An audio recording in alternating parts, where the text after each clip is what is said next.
नाम हृदय धरो भयो पाप को नाश, हृदय से चिंगारी अग्नि की या पड़े पुराने घास। 1000 टन घास पड़ा हो अड़ंगा और उसमें एक माचिस की सीख लगा दे, सारे ने फूंक कर राख बना देगी और चलेगी तेज हवा, कहीं की कहीं जाके पड़ेगी, ग्राउंड साफ हो जाएगा। जैसे सूरज के आगे बदरा ऐसे कर्म छयारे, प्रेम की पवन करे चितवंजन जल के तेज नयारे।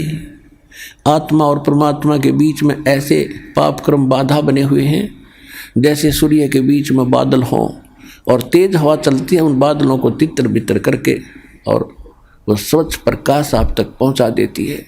ऐसे बताते हैं कि जैसे सूरज के आगे बदरा ऐसे कर्म छयारे और प्रेम की पवन और करे चितमंजन फिर झलके तेज नयारे। यानी ये सतनाम का जाप करें, आत्मा में प्यार जागेगा, आंसू आने लगेंगे, आपके टप पड़ा करेंगे। मालिक की चर्चा जरा सी शुरू होती, अभी तो हमारे अंदर वो अड़े पड़े हैं पाप कर्म, हमें अंदर से वो उस स्थिति में आने नहीं देते आत्मा को। और जब ये आत्मा उस स्थिति में आएगी तो कहते प्रेम की पवन और फिर करे चितमंजन, मालिक का शुक्र करे, याद रखे दाता ने, फिर झलके तेज नयारे, न्यारी रोशनी होगी, आत्मा भगवान की तरफ बढ़ेगी। तो क्या बताते हैं कि सुखदेव ने 84 भुक्ति बना पजावे खरवो, और तेरी क्या बुनियाद प्राणी तू पेंडा पंथ पकड़ वो। अब वो बता रहा सुखदेव कि मैं गधा बन गया, छोड़ दिया मेरे मालिक, नंदा हो गया, चलता चलता जा रहा था, पगडंडी का आइडिया लगा कर आगे को जंगल में चला गया। आगे नाला था थोड़ा सा 2-2.5 फुट का, उसमें आम व्यक्ति का दुका जाता था, वो तो जंप लगा जाता वहाँ से। मुझे दिखाई नहीं दिया, मैंने अगले पैर फंसने लगे, मैंने जंप लगानी चाहिए, बीच में फंस गया, आगे मुंह टिक गया, पीछे बैक लग गई और पैर लटके भाई के। कहते 1 हफ्ता 10 दिन तड़प के भूख से प्यास से मरा, ऐसे ऐसे कष्ट उठाए। अब क्या बताते हैं सुखदेव ने 84 भुक्ति 84 लाख योनियों में कष्ट उठाए और बना पजावे खर माने गधा वो, और तेरी क्या बुनियाद प्राणी। तो ये छोटे मोटे व्रत करता फिर इन पर घूम रहा है इधर उधर, इनसे कोई लाभ नहीं होगा, ये तो ऐसे महर्षियों की दुर्गति। और तो पेंडा पंथ पकड़ वो पेड़ा, वो मार्ग, वो यथार्थ भक्ति मार्ग पकड़ दो। तत्वदर्शी संत बताते हैं उस ज्ञान को ग्रहण कर, उस भक्ति को कर, तब तेरा छुटकारा हो।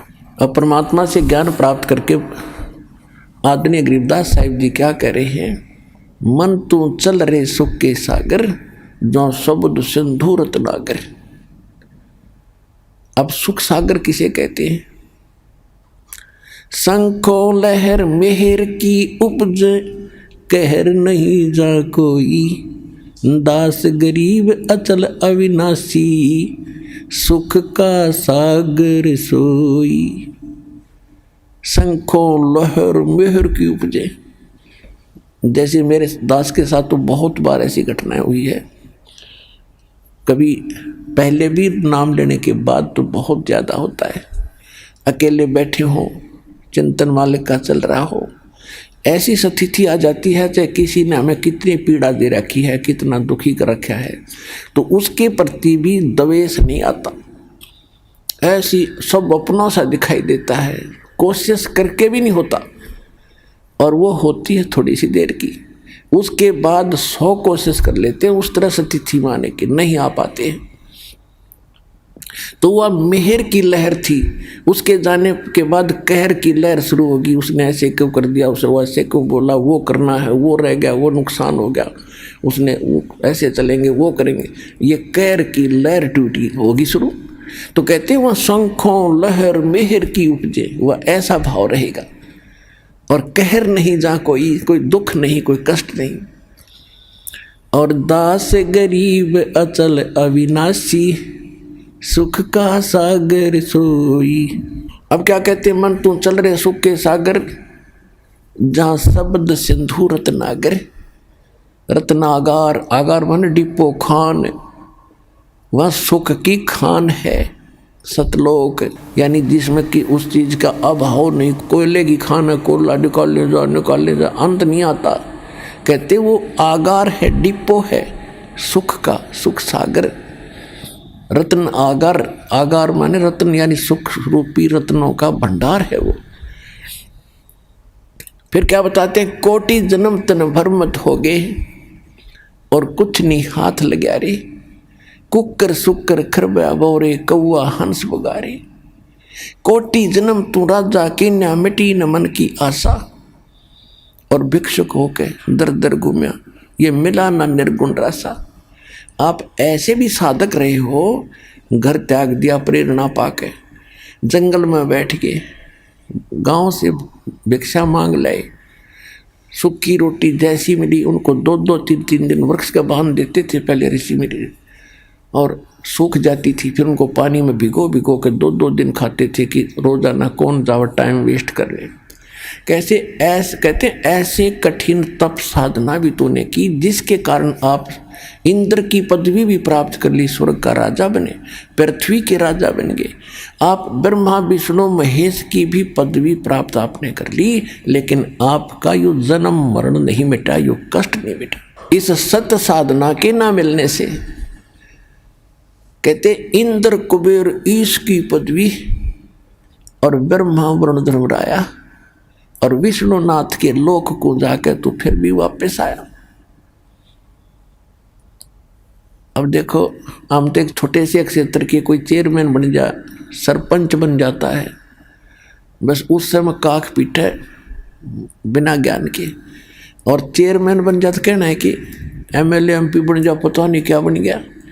तो इस प्रकार परमात्मा कहते हैं तो पूरे स्वर्ग के राजा इंद्र, वो तो स्वर्ग में तो वैसे जीव आम आदमी जाना चाहता रहा कि वहाँ तो गुण है सुख से, एक सिंपल मैन को भी, तो उसकी तुलना में वहाँ के इंद्र को, वहाँ के राजा को, सुरपति देवताओं के राजा को कितना सुख होगा, उसकी थोड़ी सी झलक बताते हैं कि आप यहाँ कितनी कितनी कठिन साधना करके फिर भी भटक रहे हो, कुछ भी हाथ नहीं लगा। क्या बताते हैं कि आगे गए ना वापस आए और रहते भी सब जा, और बिन साहेब की बंदगी कहीं ठोर ठिकाना ना। अब जैसे मनुष्य जीवन में है हम, या मृत्यु होगी, कर्मानुसार हम हो सकता स्वर्ग में भी चले जाएं, कुछ पुण्य हो गए तो पुण्य में भी वहाँ स्वर्ग में मृत्यु होगी, चलो पुण्य खत्म हुए नरक में। अब नरक का समय भी निर्धारित होता है, वो पूरा होता है, चलो गधा बनो, गधे का भी निर्धारित है, मरो फिर चलो कुत्ता बनो, और फिर कभी मनुष्य बनो तो मनुष्य बनो, और फिर मरो फिर चलो, या चलो चलो मिटेगी। अब इस दास से दीक्षा लेकर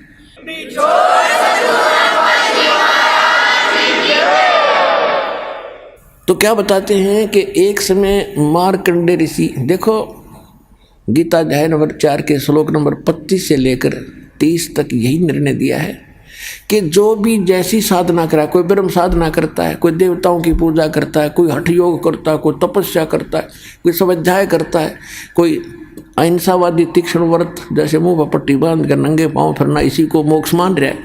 ये सभी अपनी अपनी साधनाओं को पाप नाशक मानते हैं। पाप नाशक मीन मोक्षदायक, पाप नाश होंगे तभी तो मोक्ष मिलेगा। इसी प्रकार मार्कंडेय ऋषि उसी कैटेगरी का था, उसने ब्रह्म साधना को सर्वोत्तम मान रखा था। इन ऋषियों को ब्रह्म से ऊपर ज्ञान नहीं था, तो फिर भी उसने घोर तप कर रहा था बंगाल की खाड़ी में। अब जो स्वर्ग का राजा बनता है वो बहुत ज़्यादा या तो कोई पुण्य धर्म कर रखे हो, यज्ञ 100 यज्ञ करनी पड़ती है उसको, 100 मन देसी घी उसमें एक बार में लगाना होता है। उसकी कुछ टर्म कंडीशन होती हैं कि 100 यज्ञ करे तब तक वो कोई कंडीशन नहीं फेल होनी चाहिए। यदि उसकी कोई भी वह कंडीशन भंग होगी तो वो फिर नए सिरे से करनी पड़ती है। ऐसी उसमें बहुत भयंकर मर्यादाएं हैं। और दूसरी प्रकार से इंद्र बनता है तप करके, और उस तप के दौरान यदि उसका तप भंग हो जाता है, खंड हो जाता है, तो फिर नए सिरे से उसको करना पड़ता है।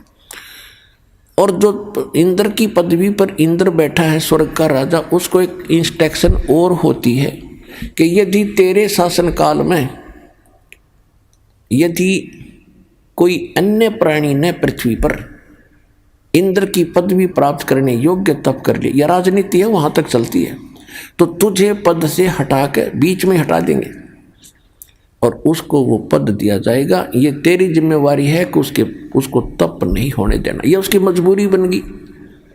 तो इंद्र राज तो करे इसके साथ यह टेंशन साथ रहती है कि कोई ऐसा तप ना कर ले जिससे मेरी इंद्र की पदवी भंग हो जाए। जैसे विश्वामित्र लगा था तप करने, उसके पास स्वर्ग से एक उर्वशी भेज दी और अरे उससे शादी करवा ली। एक लड़की होगी, 6 महीने बाद घेर कर लड़की ने भागी, मेरा काम पूरा हुआ ऋषि जी, संभाल तेरी बेटी ने। तो ये सब इंद्र का जाल है, इस काल का जाल, इस इंद्र ने ये सब कर रखे हैं, इसको सतर्क रहना पड़ता है। इसने सब जगह अपने गुप्तचर छोड़ रखे होते। तो गुप्तचर ने आके बताया कि एक मार्कंडे नाम के ऋषि बैठे बंगाल की खाड़ी में, बहुत समय से तपस्या कर